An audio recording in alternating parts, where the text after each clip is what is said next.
Tiga anak gadis kita. Woi, jangan gerak. Sabar. Saya nak tolong selamatkan. Nak tolong selamat. Tapi saya lupa sebenarnya itu adalah persembahan demo pertahanan diri. Demo itulah daya begitu. Kisah Dato' Cakna prihatin tentang keselamatan orang. Dia nak selamatkan orang demo-demo kita. Sabar, Daya, sabar. Nak selamatkan Daya Bakar menyinari pagi anda di Malaysia hari ini dengan satu demo keselamatan. Betul. Jadi kerana macam mana anda pagi ini? Semuanya dah sarapan, semuanya baik-baik sahaja. Ya, selalunya Daya akan bersiaran pada hari Sabtu Ahad. Itulah dia. Hari ini memang luar biasa, istimewa.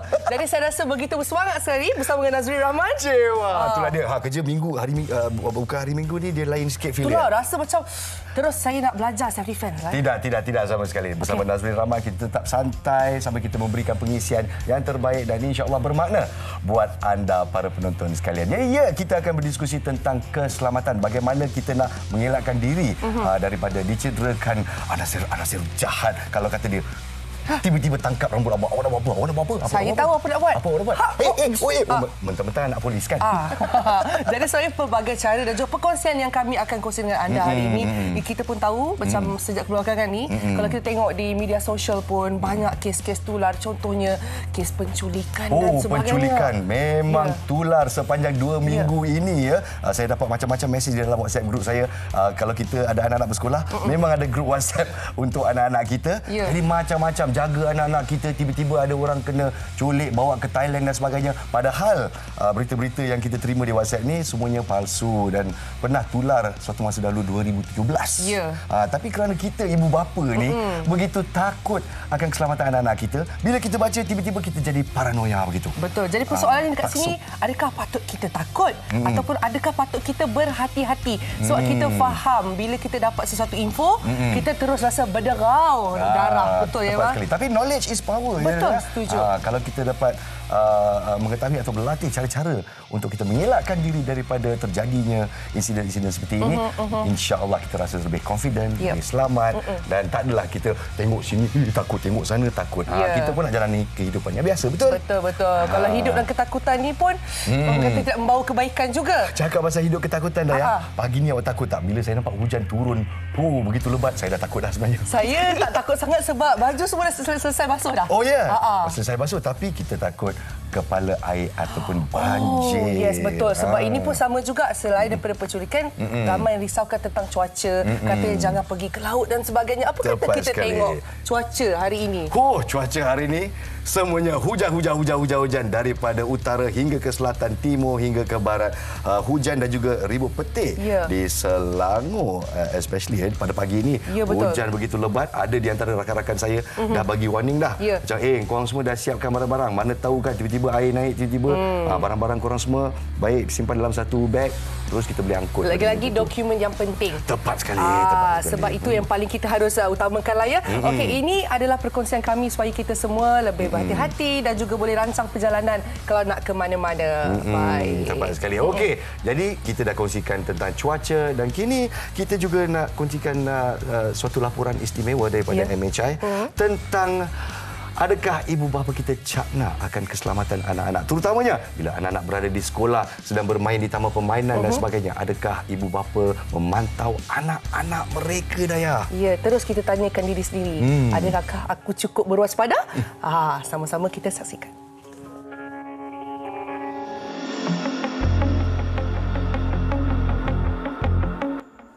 Kebelakangan ini, laporan kes penculikan di negara kita semakin meningkat dan menimbulkan kebimbangan dalam kalangan masyarakat. Terbaru adalah kes penculikan seorang ejen kosmetik di Tumpat, Kelantan pada 13 September lalu. Wanita tersebut dikatakan telah dilarikan oleh sekumpulan lelaki ketika berada di kediamannya. Kes tersebut bukan satu kes penculikan yang biasa kerana dikatakan mangsa mengenali suspek dan sehingga kini masih tiada perkabaran mengenai nasib wanita tersebut. Tengok orang mari tu, kau nama modak ke apa? Modak ke apa? Kalau bagi hodak ke. Anak kita tobik dia tengok pas dia tarik anak kita tak apa. Patut bunyi roya-roya tu, pakcik bu. Tengok nasi tahu makan habis dak. Orang lagi tengok anak kita letak dalam kereta. Pakcik tarik dok nak pintu kereta alih tu. Dekat di kaki anak pakcik tu. Pakcik air tu nak sampai situ.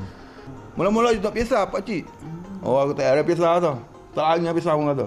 Ada pistol kita kata dah dia. Pistol apa? Ada apa tengok baca tu tunjuk kepala baca hari tu lah. Pistol kecil lah. Kes penculikan bukan satu jenayah yang baru, malah setiap tahun pasti terdapat pelbagai jenis laporan kes yang dilaporkan. Ada juga di antara mangsa-mangsa kes penculikan yang masih belum dijumpai sehingga hari ini. Bukan itu sahaja, tular juga baru-baru ini mengenai isu cubaan menculik kanak-kanak balik dari sekolah yang menimbulkan kerisauan dalam kalangan ibu bapa. Menurut statistik yang dikeluarkan oleh Jabatan Siasatan Jenayah Bukit Aman, seramai 1,509 kanak-kanak dan remaja berusia 18 tahun ke bawah dilaporkan hilang dalam tempoh dari 2020 hingga Februari lalu. Daripada jumlah itu, 1,424 orang ditemui semula, manakala 85 lagi masih hilang. Jumlah yang dilaporkan itu meningkat dari semasa ke semasa dan kes ini ternyata berada pada tahap yang membimbangkan. Ekoran itu, kru MHI sempat melakukan tinjauan di sekitar ibu kota untuk melihat tahap pemantauan ibu bapa terhadap keselamatan anak-anak mereka. Sekarang memang kalau kita tengok kes penculikan makin banyak. Memang diorang target kanak-kanak sebab kita tahu diorang target untuk organ-organ, dan kadang-kadang ibu bapa sendiri pun kalau keluar mungkin mereka tak perasan, lalai sebab ada yang kadang-kadang pegang telefon, tak perasan anak lari ke sana ke sini. Jadi senang untuk target kanak-kanak sebab mereka pun senang terpengaruh. Kalau ada macam orang asing datang panggil, dia umpan dengan mainan ke gula-gula ke, senang je untuk diculik. Sekarang ni memang menjadi-jadi. Dan saya dari belah utara, di utara pun banyak, dan benda ni berlaku kepada diri saya sendiri, iaitu pernah sekali berlaku kepada anak saya di kawasan Pulau Pinang. Satu kereta untuk menjejaki anak saya yang balik sekolah, masa itu sekolah menengah, yang terjadi di hadapan kawasan perumahan. Jadi masing-masing kita macam ibu bapa ni masing-masing bekerja, kan? Jadi semuanya macam tak ada, kita tak boleh pantau anak-anak dengan 100% di rumah, dengan 100% kita tak tahu environment sekarang macam mana. Jadi pihak sekolah, saya kata maksudnya kena main peranan untuk mengetatkan lagi kawalan. Bagi pandangan saya memang benda ni menjadi masalah lah kepada ibu bapa lah. Dan risau anak-anak dia, terutama sekali yang pelajar-pelajar lah, kan. Kita hantar anak kita pergi sekolah, jadi kita waktu tu kita kerja. Bila time balik, itu kita masalah tu, kita risau. Jadi kita haraplah macam kerajaan ambil beratlah benda ni kan. Menempatkan anggota polis ke time waktu balik tu pergi ronda. Jadi masalah insya-Allah lah mungkin boleh selesai lah kalau dengan cara tu ada pihak keselamatan mengawal kan. Bukan kita nak lepas 24 jam. Mana waktu time balik tu. Itu yang penting. Bila kita tengok dekat berita semua kan banyak kes penculikan tu. So actually sangat sangat merisaukan. Sebabnya kalau macam sebelum ni mungkin kita boleh bawa anak kita pergi taman, pergi macam kat kawasan ni boleh kan. Tapi sekarang memang takut sangat. Dan sekarang apa yang boleh buat sekarang ni memang kena pesan pada anak-anak macam balik sekolah kena pastikan kena ikut ibu bapa ataupun driver yang kita dah point untuk dia saja. So orang lain nak kata pak saudara ke mak saudara nak datang ambil pun tak perlulah sekarang. Berdasarkan tinjauan yang dibuat, sememangnya masih ramai ibu bapa yang peka dengan keselamatan anak kecil mereka.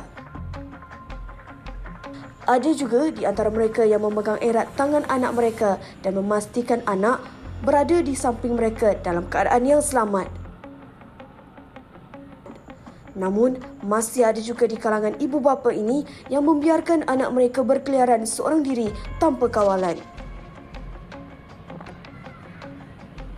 Persoalannya, adakah anak-anak ini akan terus selamat? Jika tidak, apakah nasib mereka? Adakah anak-anak ini akan selamat? Satu persoalan yang saya rasa sentiasa ada di setiap ibu bapa. Dan tentunya semua yang menonton hari ini juga rasa terkesan dan walau tak banyak mungkin sedikit. Mesti ada sedikit ketakutan. Tepat ya, sekali. siapa yang tak sayang anak kan? Tak kisahlah perkara itu pernah berlaku pada kita ataupun sekadar kita membaca akhbar, tetapi yang penting memberi kesan. Jadi macam saya sendiri dengan Nas, kita berbincang macam mana ya, apa yang patut kita lakukan.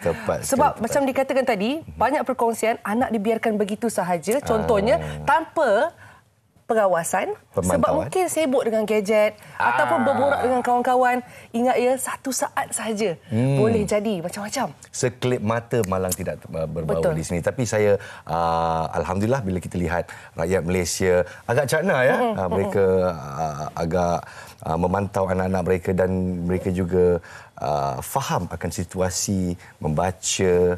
Dan di sini apa kita nak kongsikan, bila kita tengok statistik kadang-kadang dia tak memberikan gambaran yang sebenar. Seperti Jabatan Siasatan Jenayah Bukit Aman menyatakan 15,042 kes kehilangan kanak-kanak dilaporkan dari tahun 2011 hingga 2021. 11 tahun lah. Okay, ya, 11 gap tahun. dia 15,000 kes. Tapi dalam 15,000 kes tu hanya 98% telah diselesaikan.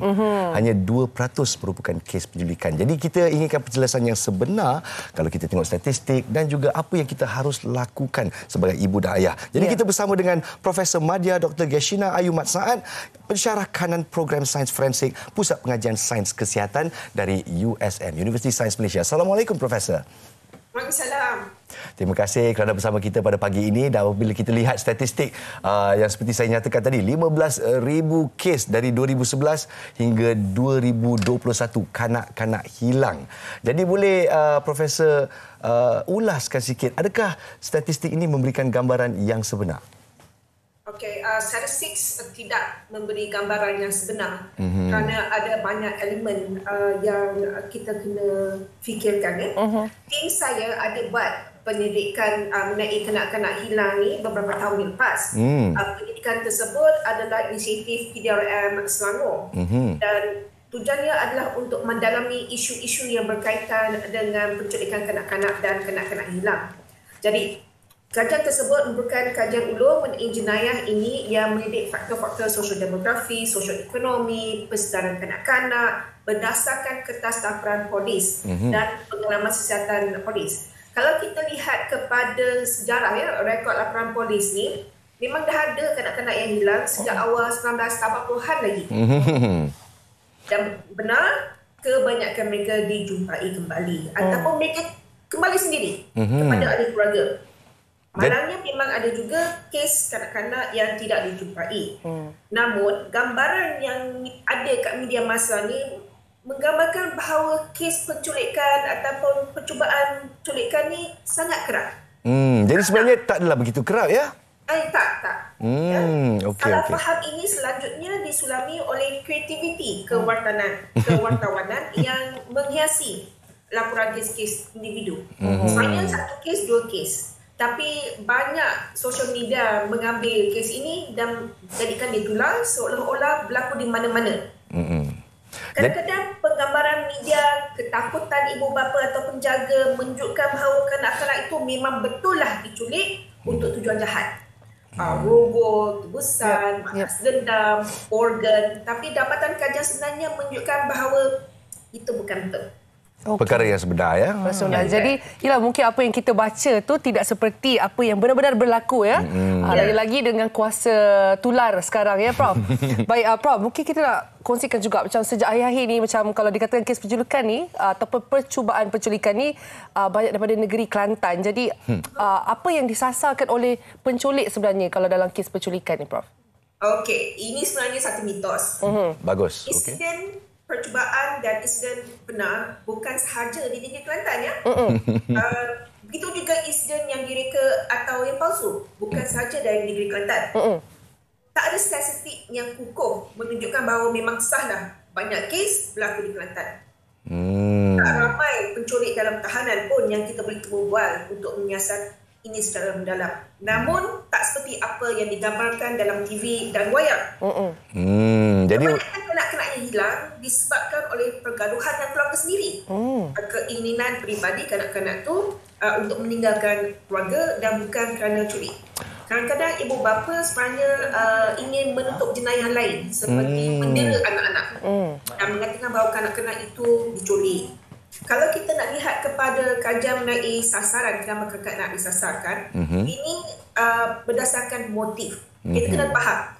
Motif ni sebenarnya ada 3. Duit, bukan untuk duit, dan motif pelbagai. Kalau seseorang individu, bukan saja kanak-kanak, dikatakan diculik, dia ada 2 kalau duit.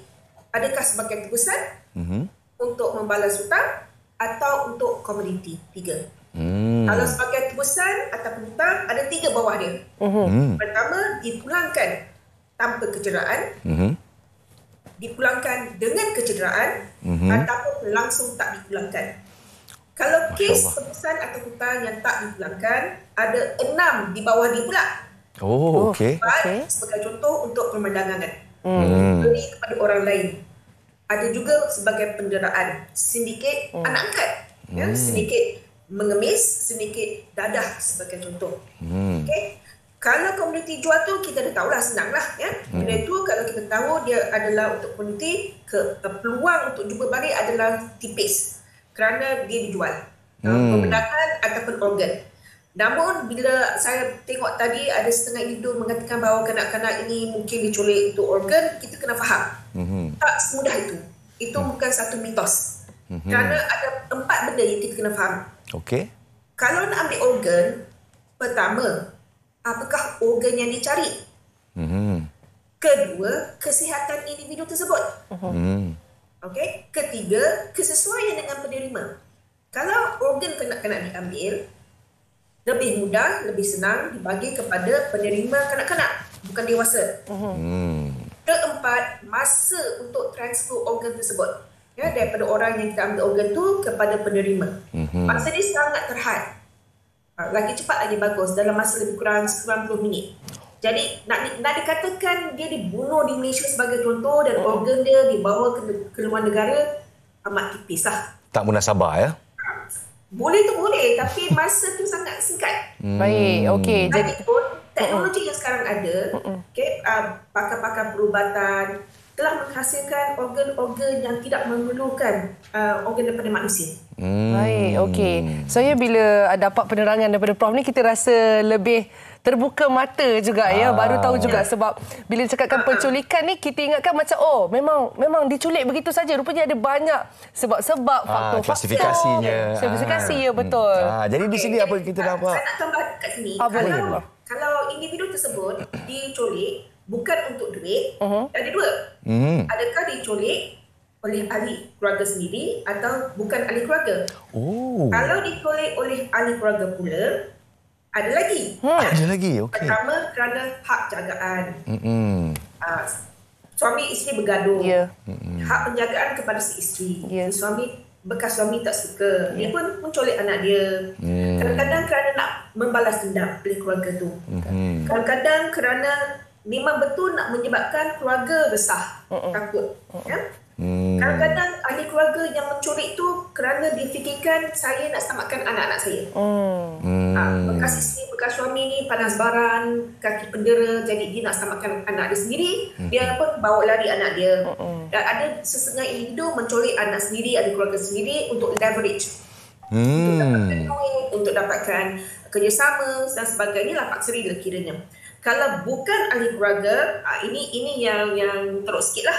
Kadang-kadang individu tak terkira bukan saja kanak-kanak, mungkin diculik kerana untuk nafsu seks, mungkin penjeraan, mungkin untuk balas dendam, mungkin kerana macam saya sebut tadi untuk dapatkan kewangan, tebus hutang.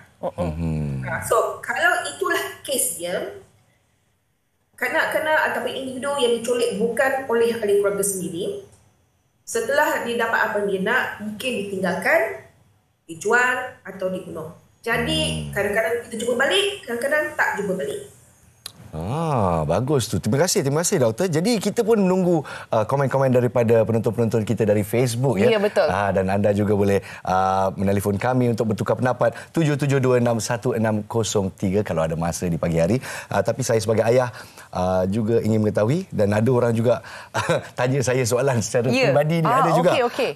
Dia tanyakan, okeylah, betul perdagangan manusia ke, nak jual organ ke, untuk saya sebagai seorang ayah, saya tak kisah semua tu. Yang saya tahu anak saya hilang. Kalau anak saya hilang, apakah perkara pertama yang harus saya lakukan? Saya difahamkan di Malaysia juga kita ada sistem-sistem seperti Nur Alert ya.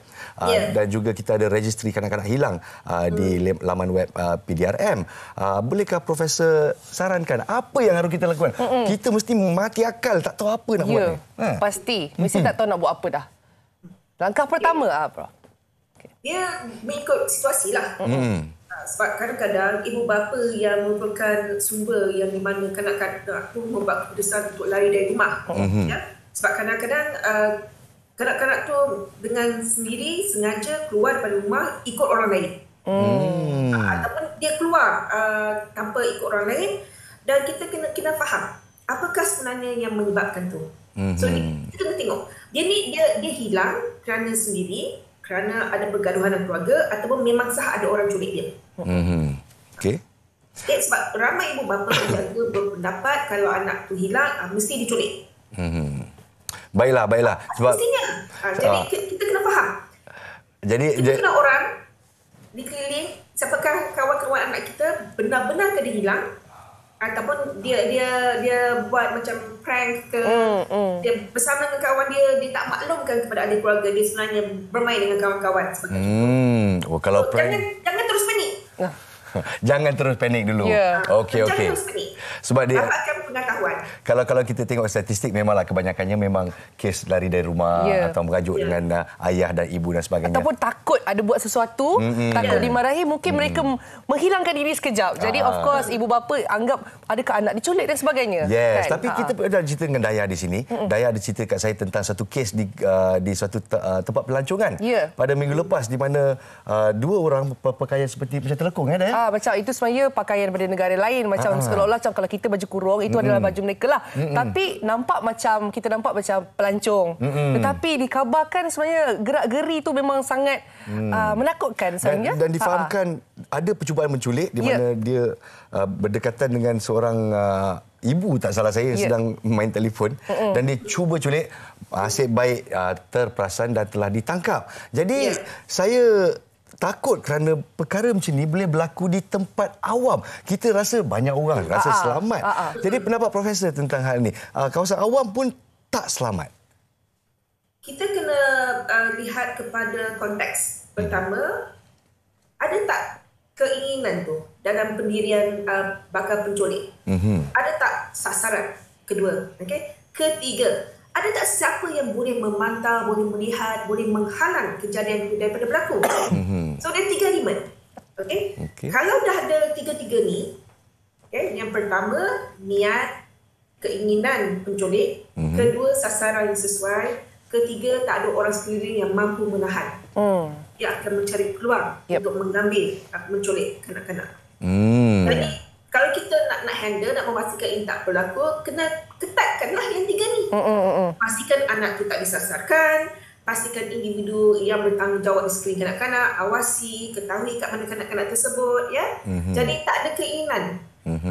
Saya dapati juga kalau kanak-kanak itu macam seorang yang mampu berdikari sendiri. Kalau dilihat sesuatu yang menakutkan, mencurigakan, dia cepat-cepat mencari bantuan daripada ibu bapa ataupun orang dewasa yang boleh dipercayai. Dia tak mudah merapatkan diri dengan orang yang tak dikenali sebagai contoh. Itu mengurangkan risiko kanak-kanak diculik. Baik. Jadi itulah macam katanya kita harus memantau lebihlah anak-anak kita supaya tidak menjadi sasaran ni, Prof. Dan katanya tadi macam Nas kata di tempat yang ramai orang pun boleh. Disebabkan mungkin ibu bapa ni dia leka sedikit. Tapi kita nak tahu juga daripada segi modus operandi kalau penculikan ni, biasanya untuk mendapatkan sasaran tu, apakah modus operandi penculikan? Mungkin Prof boleh kongsikan sedikit? Sekarang depan sekolah modus operandi dia berbeza. Alamak. Nak katakan ada satu saja modus operandi penculik ni tak benar. Ya. Dia bergantung kepada niat lah, motif penculik tersebut. Adakah untuk organ ke, untuk dapat anak angkat ke. Nah, mungkin kanak-kanak tu sangat comel bagi diri dia. Dan dia merasakan bahawa dia mampu menjaga kanak-kanak itu jauh lebih baik daripada ibu bapa sebenar kanak-kanak tersebut. Mungkin. Ya? Jadi dia bukan ada satu modus operandi. Nak dikatakan macam apa yang dikatakan tadi, di mana kanak-kanak itu akan dihampiri oleh seorang lelaki yang konon-kononnya nak bagi gula-gula sebagai contoh. Baiklah. Sebagai kononnya ada van putih. Itu pun satu mitos. Tak sebenarnya betul van putih tak betul. Itulah dia, kalau tiba-tiba nampak van hitam pula, tak apa, ni van hitam, tak apa, kita tak payah takut. Macam tu. Banyak satu mitos ya. Bagus. Banyak kaedah ni sebenarnya. Jadi dalam banyak-banyak kaedah ni, apa yang ibu bapa harus tahu, kita yang harus memantau, kita yang harus cakna. Terutamanya di kawasan depan sekolah, banyak percubaan selalunya berlaku di depan sekolah. Jadi nasihat Profesor untuk ibu bapa di luar sana. Untuk saya ada satu sistem password dengan anak-anak saya. Oh, ada ya? Kalaulah kata ada orang lain yang datang jemput awak, tiba-tiba abah dengan mami tak ada, walaupun mami dengan abah dah cakap mami nak jemput atau abah nak jemput, tanya password. Oh, okey. Kalau dia tak dapat bagi password, terus lari balik, atau password tu salah, terus lari balik dalam sekolah. Baik. Itu antara sistem yang saya cuba terapkan. Itu tips lah tu sebenarnya. Macam mana nasihat Profesor pula untuk ibu bapa luar sana? Sebelum tu, balik kepada soalan yang tadi tu, ya. Dia bukan saja lelaki yang mampu menculik. Dia boleh sesiapa je yang boleh menculik. Ya. Kadang-kadang ada perempuan yang menculik anak-anak lelaki. Anak-anak perempuan. Tak semestinya lelaki sahaja. Yeah. Tak semestinya seorang yang bertubuh besar. Janji kanak-kanak itu boleh dihirit. Tak kisah. Jadi kena memang pertama peka kepada persetaraan lah. Ibu bapa perlu peka kepada persetaraan. Jangan sewenang-wenangnya bagi tanggungjawab menjaga anak-anak kepada orang lain. Yep. Kedua, kita kena mengenal kawan-kawan anak. Sebaya ke, lagi tua ke, lagi muda, kena kenal. Selalu mendidik anak-anak untuk berwaspada dan apa yang perlu dilakukan jika berdepan dengan keadaan ini. Tapi tak boleh menakutkan mereka. Bagi mereka self-confidence.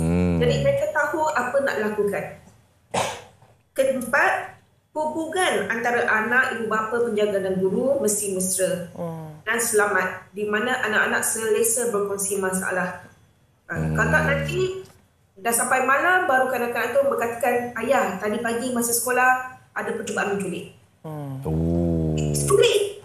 Yep. It's too late. Kanak-kanak tu tak rasa selamat yang dia boleh menceritakan isu-isu tersebut kepada ibu bapa mereka sendiri. Kelima, keperluan cara gaya keibubapaan yang membina pendirian kanak-kanak secara baik dan bukan cara gaya yang boleh membawa kepada kerosakan, kebinasaan, curiga seperti itu. Tak boleh lah ya. Dan keenam, kita mesti pastikan persekitaran sekolah, institusi, kebajikan, rumah adalah selamat. Sebagai contoh, menghadkan akses orang luar. Itu usahalah. Nak masuk rumah, itu pagar besar-besarnya. Jadi penculik dah tahu, dah kenal rumah kita, dah tahu yang kita akan mengambil masa pagar rumah. Mudahkan mereka lah untuk mengambil peluang tersebut dan menculik seseorang. Jadi kita kena kurangkan peluang-peluang untuk mereka yang ingin mengambil kesempatan tersebut dengan cakna dengan keselamatan. Sebagai ibu dan bapa, sebenarnya tak payah cakap saya dua kali lah. Saya dah berdebar-debar dah jantung di dada ni. Tapi betul sebenarnya dengan perkongsian Prof sebenarnya membuka mata kepada kita semua. Kita jangan terlalu takut. Sebenarnya kita kena tahu cara-cara sebenarnya. Kita sebenarnya berwaspada, tapi dalam soalan yang sama, apa yang dikongsi oleh Prof tadi, saya rasa merangkumi perbincangan kita hari ini sebenarnya. Tepat sekali. Cuma satu lagi lah, satu pesanan lah. Okey. Analisis pemetaan yang tim saya buat berdasarkan laporan-laporan polis, lihat kepada lokasi terakhir di mana kanak-kanak tersebut, menunjukkan beberapa bukti yang relevan lah. Pertama, kanak-kanak hilang berhampiran dengan sistem pengangkutan. Okey. Jadi mudah individu yang menculik itu menggerakkan diri dengan kanak-kanak. Kedua, apabila kita lihat pada peta tersebut, kami mendapati sekolah-sekolah sebagai contoh sekolah rendah menengah, awam dan swasta dekat antara satu sama lain. Dan ini bererti kalau dia tak berjaya menculik seorang kanak-kanak di sekolah A, sekolah B berdekatan, dia mudah bergerak. Baik. Okey. Itu untuk organ, untuk pemandangan sebab dia bukan lihat kepada orang yang diculik tu tetapi jumlah berapa ramai yang dapat diambil ya. Baik, terima kasih Profesor di atas perkongsian yang sangat bermakna pada pagi ini buat ibu dan ayah di luar sana. Sebenarnya bukan ibu dan ayah pun, inilah informasi yang harus kita tahu untuk menjaga keselamatan diri dan harus dikongsikan bersama untuk kebaikan. Dan kita kongsi hanya yang sahih. Okey, baiklah. Kita akan ucapkan terima kasih kepada Profesor dan kita juga akan mencanangkan satu statement atau kenyataan daripada Polis Diraja Malaysia yang penting untuk orang ramai di sini. Kalau kita boleh tunjukkan, inilah dia saranan daripada Polis Diraja Malaysia untuk tidak berkongsi kalau anda tidak pasti. Yang tidak sahih. Jadi jangan menakut-nakutkan begitu. Dan juga polis minta orang ramai kiranya kita tahu ada banyak perkongsian jual organ kanak-kanak tersebar dan sebagainya. Kita kena tahu fakta ataupun akta sebenarnya. Dan jangan lupa masyarakat dan Polis Diraja Malaysia seiring sejalan. Tidak boleh dipisahkan untuk menjaga keselamatan komuniti dan masyarakat sejagat. Betul tu Papa Nas. Baik. Mami Daya, apa kata kita berehat seketika, Mami? Kita berehat sebentar, kita tarik nafas dulu. Tarik nafas, lepas tu ada lipstick atas gigi, kita gosok sikit. Alah, jangan macam tu. Dan kita kembali selepas ini untuk mengajar anda cara-cara untuk mempertahankan diri. Kalaulah ada orang nak culik Daya, apa nak buat? Mungkin begitu ataupun mungkin bukan begitu.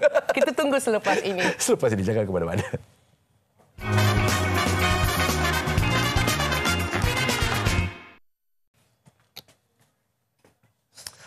Terima kasih kerana masih bersama kami di MHI dan seperti yang kita janjikan, Daya, kalaulah kata orang yang gantang perkasa seperti saya tiba-tiba, awak nak buat apa? Takutnya. Kalau saya kan sebenarnya kalau tengok mana saya tak jadi nak buat apa-apa. Saya akan lari dulu. Tapi dalam kejadian yang kita tak boleh nak lari ni, maksudnya telah ditarik. Tepat sekali. Ataupun telah ditangkap begini. Apa patut kita lakukan? Jadi kita bersama dengan pakar-pakar dan kita akan berdiskusi dengan mereka tentang seni mempertahankan diri Brazilian Jiu-Jitsu. Jadi kita bersama dengan Carl Rejab dan juga Angela Tian. Hello Angela. Angela kat belah ujung. Carl sebelah ujung ni. Tapi dia pakai mask. Dia nak turun jadi orang jahat kat sini. Dan kita ada Fatihah dan Farah. Terima kasih kerana bersama kita. Okey. Dan mula-mula tadi sebenarnya dah tunjuk dah. Di awal tadi ada seni mempertahankan diri. Tetapi mungkin ada yang terlepas pandang. Tak sempat tengok. Jadi sebenarnya kami nak tahu jugalah bila cakap tentang Jiu-Jitsu ni. Saya masa dulu sekolah. Saya dengar bukan Jiu-Jitsu lah. Saya macam taekwondo ke silat kan. Jiu-Jitsu ni apa bezanya? Adakah dia sesuai memang untuk mempertahankan diri saja? Okay, ramai dekat Malaysia tak berapa tahu Brazilian Jiu-Jitsu ni yang paling bagus untuk wanita. Sebab Brazilian Jiu-Jitsu ni mostly dia dekat ground, dia dekat bawah. Kadang-kadang dia daripada atas ke bawah. Kita akan tarik ke bawah. Normally kalau bila standing tu, bila berdiri, kalau Muay Thai ke boxing kita ajar juga. Susah sikit untuk kita dengan lelaki atau dengan opponent yang lagi besar. So bila Brazilian Jiu-Jitsu ni kita menggunakan banyak teknik. Teknik ground teknik. So teknik-teknik yang betul, tak kisah saiz badan ataupun betapa besar kekuatan orang tu, opponent tu. InsyaAllah boleh. Saya difahamkan Jiu-Jitsu ni menggunakan kekuatan lawan untuk melawan diri mereka juga. Betul. Itulah dia cara. Itu pasal sesuai untuk wanita. Maksudnya memang kita selalu kan bila contohlah kalau ada pergaduhan dan sebagainya, kita risau sebab memang tak boleh lawan ni sebab kita punya lawan tu lagi besar daripada kita. Lagi macam buff macam tu kan. Tapi tak, kita pakai teknik. Kita nak buat slow motion tadi sebab tadi mesti kita nampak Angela kan. Begitu tangkas dan bertenaga sampai saya tak dapat tangkap. Terlalu laju. Tiba-tiba jatuh dah. Tapi insiden tu memang selalu macam tu kan. Bila orang nak datang nak kacau awak ni, dia memang sekelip mata kan. Jadi Angela, boleh tak kita buat secara aksi perlahan? Sekali lagi. Mungkin slow motion. Yang mungkin saya perasan first movement tadi tarik rambut. Dan itu sangat biasa kalau lelaki nak cuba tolong wanita. Boleh cuba? Angela boleh tolong tembak. Farah dan Fatihah. Tarik rambut. Okey. Kita tengok sama-sama. Angela. Sorry. Okey. Siapa nak jadi orang jahat? So, Fah jadi orang jahat. Okey. Fah jadi orang jahat. Okey. Bismillah. Hops. Pusing terus ke situ? Yes. Okey, lepas tu? Okey. Lepas tu larilah kan? Lari ya, jangan kalau boleh apa yang kita ajar selalunya kita jangan cuba untuk lagi prolong the fight. Baik. Kata jangan. Nak kena. Jangan macam tu. Kalau boleh lari terus setelah satu hentakan. I see. Cukup ke? Cukup ke satu hentakan? Saya nak try. Saya boleh juga, tapi jangan tarik tudung betul-betul kita cuba tarik sikitlah. Okey. Okeylah, saya jadi orang jahat. Okey. Sini. Sini awak sini. Okey. Cuba tarik tudung saya. Tarik slow tau. Jangan tau. Okey, so bila dia tarik. So sekarang ni apa yang you akan buat daripada tangan you ni, so you akan pusing straight ke sini. Okay, this is the weakness point. Untuk siapa-siapa sahaja. So di sini. You kena pandang dia. Pandang. So that you nampak. Okey. So bila you hayun tu, you just hayun your body. Asal awak lari. Okey. Saya sekali lagi. Okey, go. Macam tu? Yes. Senang je tu je. Tapi dengan ketakan yang sangat kuat lah. Yes, dia yang sangat kuat. So, momentum badan you. So, daripada badan you pusing. So, daripada sini, you pusing, dia akan terus kena dekat weak point tu. Baik. Okey, sini weak point kat sini yang lemahnya. Ataupun telinga ya, kalau tak salah saya. Kalau kena telinga, berdesing pula tu. Betul. Okey, ini yang pertama. Nampak tak kita belajar sama-sama? Tarik rambut memang sangat common lah. Sangat common. Yang kedua, apa pula yang kita akan lakukan? Yang tadi tu, kalau ditarik rambut ataupun tudung. Yang kedua apa pula? Yang ini dipanggil ambar kalau tak salah saya. Okey. Ini kalau attack daripada belakang tadi, selain daripada tarik rambut, sometimes diorang akan datang terus peluk you. Macam tu. Terus peluk.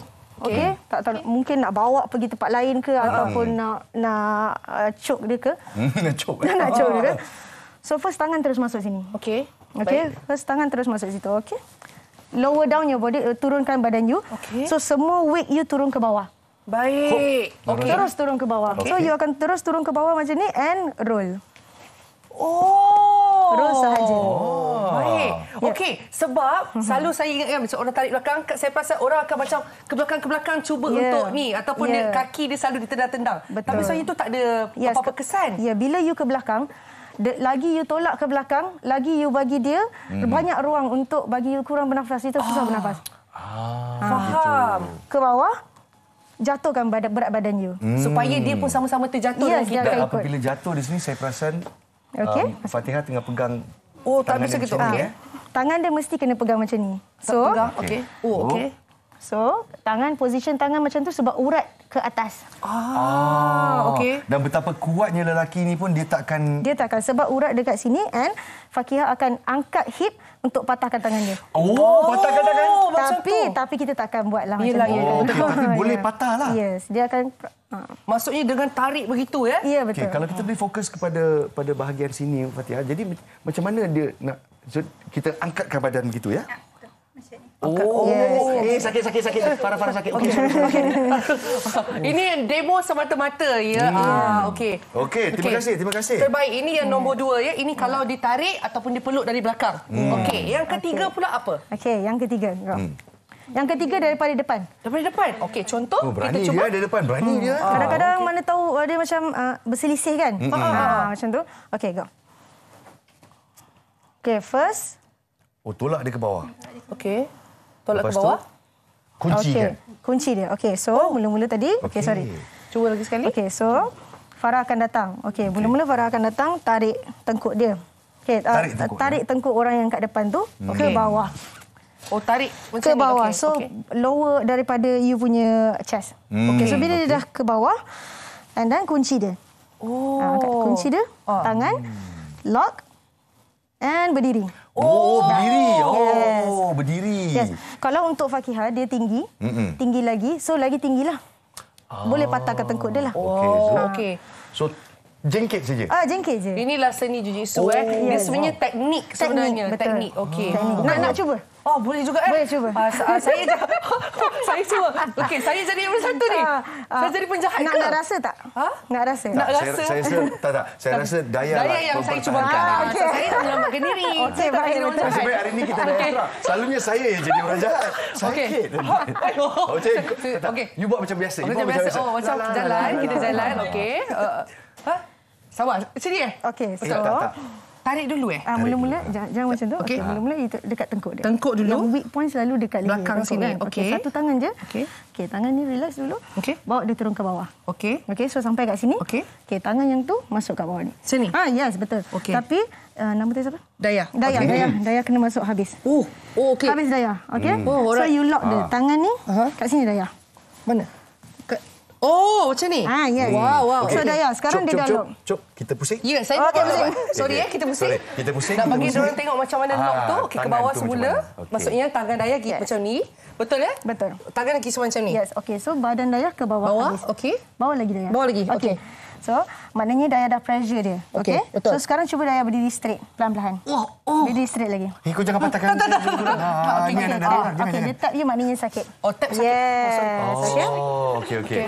Okey. Angkat, tarik. Jengkit supaya dia kek macam tu. Wow, nampak begitu senang. Tapi bila terjadi dalam situasi tersebut, kadang mungkin kita akan panik. Kadang mungkin kita akan lupa apa kita nak buat. Takkan kita nak cakap je Daya, tunggu jap, aku nak ingat apa dia. Kita kena buat macam ni. Mana sempat kan? Maksudnya yang paling orang kata ringkas dan pantas apa yang patut kita buat dalam apa-apa situasi sekalipun supaya kita boleh antara melarikan diri ataupun mempertahankan diri. Betul.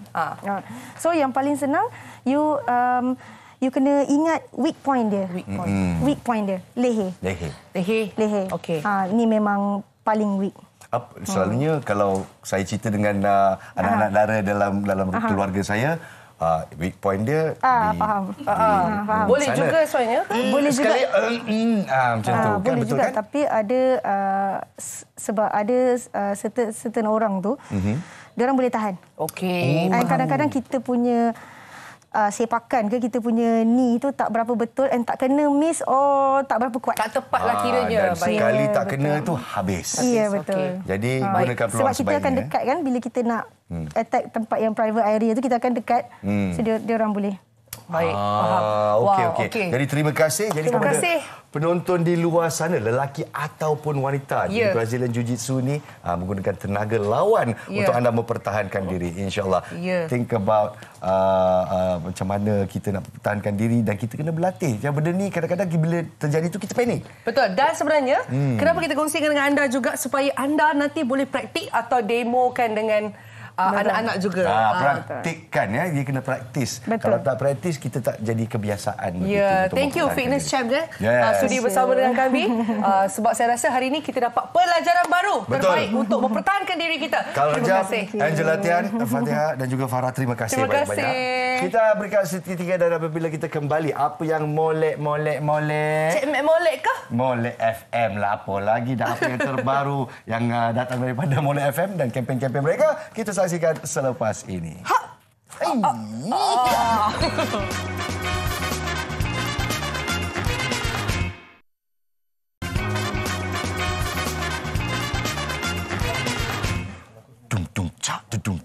Ya, anda sedang menonton MHI di pagi ini. Ya, jam di Kota Raya.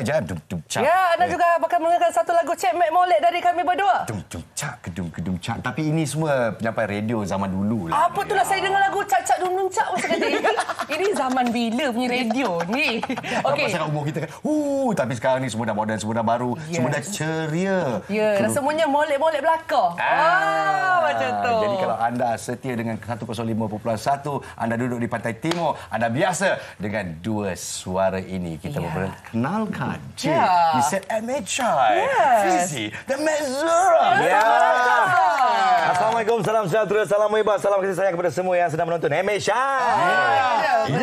Suara DJ dah keluar. Mek kecek Kelantan. Cuba sikit. Jadi adik kakak kita ni anda sedang menengok wanita hari ini. Salah. Jadi itu pasal dia dekat radio dan bukan kaca TV. Tutup. Bos nampak. Mampu. Potong KPI. Okey, tak apa. Kita kembali dalam Malaysia hari ini. Dan kita nak tanya Mek Zura ni kalau dengan Fizi katanya dah sama-sama bersiaran kira daripada bulan 1 ya. Betul. 9 bulan dah. Jadi macam mana chemistry bersama tu kita nak tahu. Kalau kita lihat 9 bulan ni dah nak beranak dah. Itulah dia. So kita telah pun mencapai tempoh matang, alhamdulillah. Saya, Mek Zura di waktu pagi, dalam molek pagi. Lepas tu disambung oleh Kemilia, 10.3. Lepas tu petang pula kita bersama dengan DJ Nas. Yes. Bukan Nas ni. Bukan Nas ni. Nas yang paling satu. Yes. Nas rambut panjang tu. Betul. Dan juga Mak Dang. Okey, lepas tu malam kita bersama dengan Kai Hassan dalam molek malam.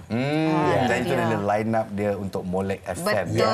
Dan saya difahamkan pelbagai kempen dan aktiviti yang dia adakan. Memang rancaklah Molek FM. Rancak. Baru ni saya digantung hampir lebih 15 meter. Saya baru masa cara dia cakap tu, weh, Fizi tergantung. Kenapa? Apa dia buat kat kerja? Apa sih cakap dia denda? Dia kena denda apa? Lepas tu gantung apa ni?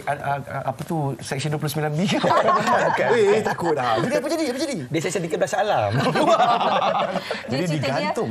Untuk kena gantung tu, pasalnya Fizi kena denda. Sebab dalam segmen kita orang ada satu dipanggil macam apa tu permainan guloleh. Permainan sambung suku akhir perkataan. Jadi permainan tu dia terror. Bila turn dia memang dia je yang menang. Alah, apa sama jadi Assalamualaikum. Kom apa? Combat. Tengok dia bang. Bat apa? Batman. Man apa? Mental. Dia tentu. Sama lah tolak lah nak main sekali. Jadi macam mana dia boleh kalah? Mek cabar dia dalam seminggu tu, kalau satu hari dia kalah, dia kena denda. Jadi dia menyahut cabaran adik kakak. Jadi makanya dia kena denda lah hari tu, kena gantung dekat dipanggil skylift dah orang putih lah. Selama 7 jam ke udara atas tu. Tapi itu betul lah, memang seronok sebenarnya lah. 17 tahun dalam bidang penyampaian radio ni, kita asyik sebut kita sedang buka udara-udara. Itu memang betul-betul kita di udara. Teringat lagu Francis Capita kita. Udara lagi. Tapi tu saya mencipta sejarah soalnya. Benar. Untuk Molek FM. Dan juga kita kata ada kempen jejak stiker Molek di Kelantan dan Terengganu. Boleh cerita sikit tak? Seawal bulan lepas kita dah melancarkan kempen jejak stiker Molek ni, di mana kita mengedarkan stiker Molek FM ni. Kita lah. Jadi bila dia orang dapat stiker, kita akan minta nombor plate dia orang. Jadi kita akan mengumumkan nombor plate mereka di udara. Jadi sesiapa yang mendengar nombor plate mereka di udara tu kena telefon cepat-cepat dapat duit. Senang je. Ni dah habis kan ni? Dah habis dah. Baru macam saya nak bagi ni. Dan ini berita yang no match fixing. Ini berita yang sangat best ni, di mana esok adalah hari terakhir untuk kita punya program Royak Molek. Royak Molek apa cerita? Royak Molek tu pun senang juga cara nak dapat duit. Kita minta pendengar kita dengarkan kita sokmo-sokmo. Lepas tu kita akan bagi apa tu dia panggil suruh telefon lah senang cerita untuk nak menangi duit dalam Royak Molek ni lah. Lepas tu dalam audio clip yang kita mainkan ada apa sejumlah wang tunai lah dalam tu. Kita bagi tahu secara rawak. Lepas tu pemanggil kita kena royak Molek sebelum bom netu. Sekejap ya. Abang Nas, saya ada urusan kejap. Sabar. Sabar dekat sini. Sabar dekat sini. Dia kena tunggu saya nak memanggil. Siapa? Assalamualaikum Molek. Macam itulah cara nak masuk pertandingan tu. Tapi pertandingan tu ada kalanya kita boleh menang besar dan ada kalanya kita pulang dengan tangan kosong. Betul. Kan? So, maknanya hang akan sebutlah RM200. Yes. RM50. Betul. Dapat RM50. 8 juta. Contoh. Contoh sajalah. Jadi paling maksimum menang berapa? Paling maksimum setakat ni dalam minggu ni istimewa untuk pendengar-pendengar kita ada RM300. RM300. Sekali datang. Hang cakap Molek je boleh menang RM300. Siapa nak bagi? RM300 tu boleh makan berapa? 2 minggu tu? Lebih kurang 3 pinggan Wahyu tu. 3 pinggan Wahyu. Nampak sangat makanan kesukaan. Okey, kita tahu tu memang dah menarik lah. Untuk semua orang kena sertai untuk dapat duit semudah itu saja. Kita tahu juga kempen-kempen lain daripada rancangan akan datang. Bermula pada minggu hadapan dan 3 minggu seterusnya, kita akan ada sesuatu khas untuk anda yang berada di Peta Timur ni. Kita dipanggil Orang Molek. Betul. Yang itu memang kita tawarkan jumlah wang tunai yang besar, ribu-ribu adik kakak. Ya, adik kakak. Jadi standby berlaku lah orang Pantai Timur dah. Lepas ni jangan duduk di rumah. Kita tubik pakat cari Orang Molek ni. Gitu. Kita tubik. Itulah dia. Saya ni orang selatan ni bila saya dengar orang Pantai Timur bercerita tu ya. Seronok dengar macam kena dengar lah. Setakat ni pendengar kita bukan setakat di Peta Timur saja. Betul. Ramai kolor-kolor kita, orang Johor, orang Negeri Sembilan, orang Melaka pun ada. Orang Melaka pun ada. Hawa boleh ke? Tapi sebab saya faham orang Kelantan, Terengganu ni mereka berada di seluruh pelosok Semenanjung Malaysia. Betul. Jadi adik kakak jangan lupa deh. Betul. Molek FM. Ya. Menang besar. Terima kasih Mak Zura. Terima kasih Fizi. Terima kasih. Sudah lah kita. Lagi ni. Tapi lain rancang ni. Lepas ni wanita hari ni pula.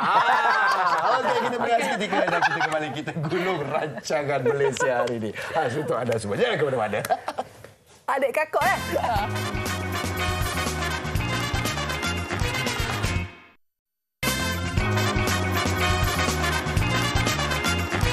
Ya, kembali bersama kami dalam Malaysia hari ini. Terima kasih semua sebab terus bersama kami. Kekal. Tepat sekali. Dan di sini kita akan kongsikan berita-berita yang berada di paparan akhbar pada pagi ini. Di Utusan Malaysia, kita pertikaikan sistem UPU atau sistem kemasukan kepada universiti. Ya. Jadi di sini keputusan cemerlang yang diperolehi daripada pelajar-pelajar kita, SPM dan juga STPM, tidak cukup untuk mendapat tempat di universiti awam. Kenapa? Jadi yang saya siasatlah, saya juga pergi ke media-media sosial dan saya didapati ada seorang student STPM straight A tak ada tempat dekat UPU dan saya terkilanlah kerana begitu banyak pusat-pusat pengajian tinggi di Malaysia ini dan mustahil seorang pelajar yang cemerlang tidak mendapat tempat. Apa cara dia? Ceritakan di sini. Baik, untuk saya pula daripada berita harian di mana MINDEF KKM rangka kerjasama